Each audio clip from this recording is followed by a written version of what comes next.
John George Haigh, the acid bath murderer, is unique in the annals of murder because he's one of the few murderers that actually practiced before he actually committed the crime.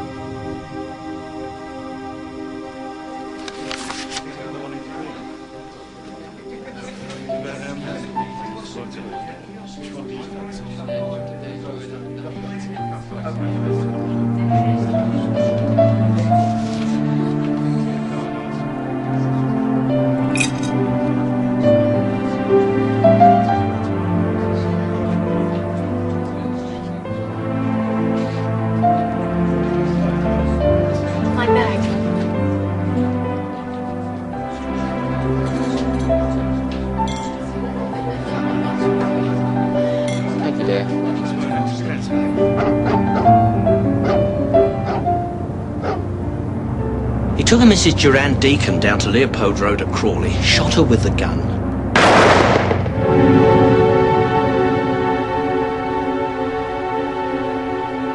Wearing the gas mask, apron and gloves, he put her head first into that drum at the back.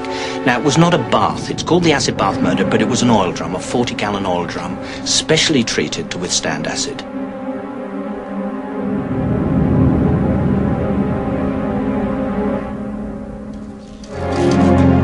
He then pumped in concentrated sulfuric acid, put the body in there, wearing the gas mask, the apron, the gloves, and the other bits and pieces.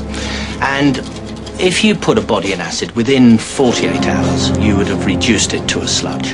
At the end of 48 hours, you'd have a drum that was half filled with sludge, which would be the human tissue, the body tissue, which would also include the skeletal frame, half filled with quiescent acid. And interestingly enough, at the top, you would have 2 to 3 inches of body fat. Body fat will not dissolve in acid.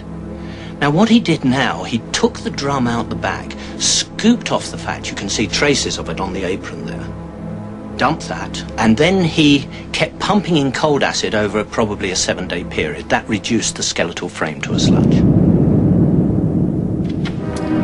The plastic handbag. Interestingly, I had a relation of this dear lady, and he said she was known to the family as the woman with the plastic handbag. And it was one of the first plastic handbags to come over here. And forensically, it was the first time we realized that plastic does not dissolve in acid.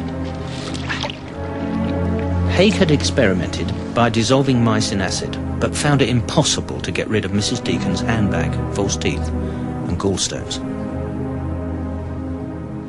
Keith Simpson, the pathologist, came here, and the first thing he found when he looked down on the ground, which in those days was all gravel, were the gallstones. Now, the gallstones are green and they're faceted, and they are different to gravel, and he saw that and immediately identified that, of course, they were looking at human remains.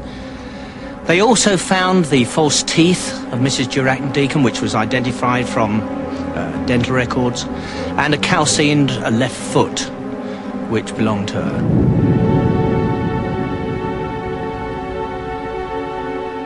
John George Haigh pleaded that he was insane. The idea was that he wouldn't be hanged, of course, but the judge would not have that, and he was charged with murder as a sane person found guilty and sentenced to death.